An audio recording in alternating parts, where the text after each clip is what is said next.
We are with Emily Fraser, day 3 of Mosconi, Friday night, jam-packed out there.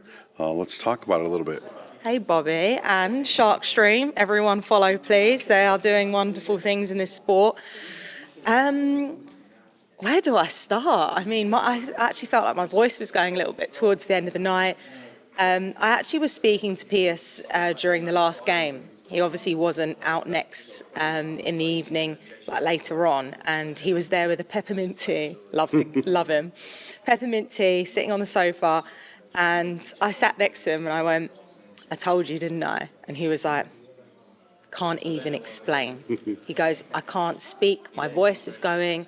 And I said, you can't explain this kind of atmosphere. And he was like, "No, you were right, like this is so different." He was like, "Hanoi, great, like intense." He goes, "This is totally different. Like they are just different events." And I think for such a long time, because the Mosconi was like our creme de la creme event, it was the one with the atmosphere, and then we awoke this sleeping giant in Hanoi, obviously the Philippines, that we finally got back over to Manila, which is brilliant. And we've all been thinking, how do we make all the events like the Mosconi Cup? No, that's not what you do. The Reyes Cup is completely different to this kind of event, but the Mosconi will always be the Mosconi Cup in its own right. It draws in different crowds. Yeah, the hardcore fans online are fuming about the referees that, they should be silencing 2,000 people in an arena whilst Tyler's on the 9-ball. No. Fucking just no. It don't work like that at the Mosconi Cup. There are casual sports fans in there. This is snooker meets darts. The darts is constant noise.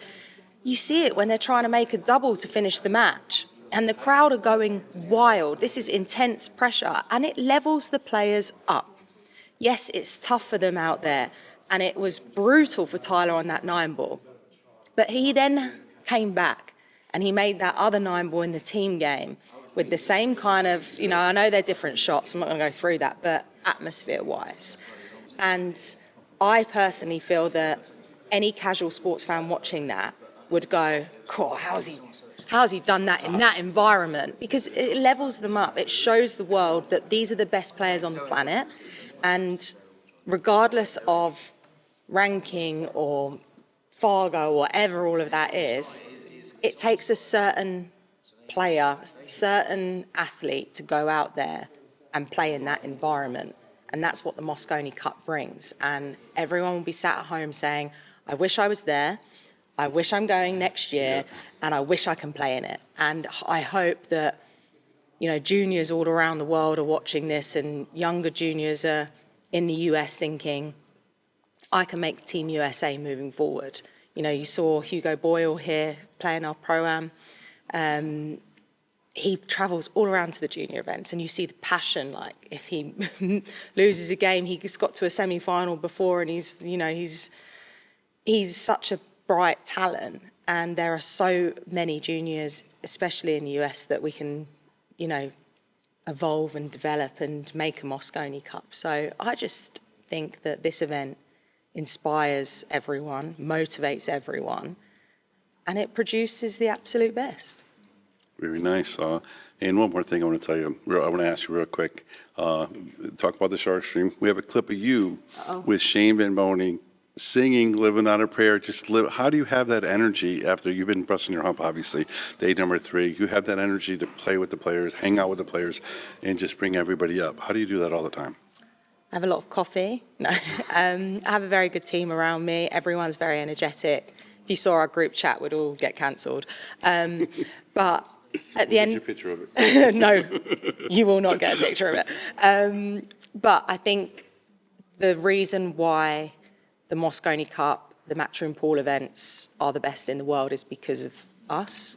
I'm going to just go out there and say it. We all are passionate about our jobs. We're not passionate about 9-ball pool. It's separate, it's different. Yes, we love the game, we love the sport, but we're all passionate about our jobs. And our job is to deliver world-class sporting events that hit global viewing figures, that hit global social viewing figures, that hit 2,000 fans coming into a packed arena. That is our job. And we are not complacent. We come in every day and we say, how do we improve from yesterday? How do we do better every night? That is why we are so good, and that is why we're so energetic. And also, when it comes to Team USA, listen, it's hard for them. You know, they were 8-2 down, or it was brutal.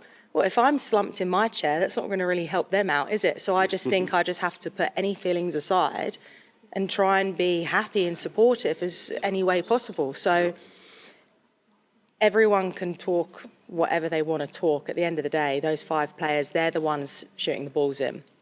So there can be a lot of opinions of how people can captain that team better, how people can do, play better out there. But at the end of the day, they're not fucking here. They're not doing the event. Those 5 players, they're not playing. It's those 5 players. They've earned their way to be here. They've earned their right to be here. And they're out and they're trying their hardest. And whatever happens, happens. And you know what? There's been whitewashes for the last couple of years. Everyone still comes back. Yeah, so, absolutely. Look, it's going to be dramatic tomorrow night, whatever happens. Don't know what's going to happen. You roll the dice. Could be over in 3. We could be here till 4 a.m. We could be. I do not know, but all I do know is that when it comes to that bit, there'll be a huge smile on all of our faces, because what a week that we've all achieved for this sport. Great job. Thank you very much for your time. Thank you.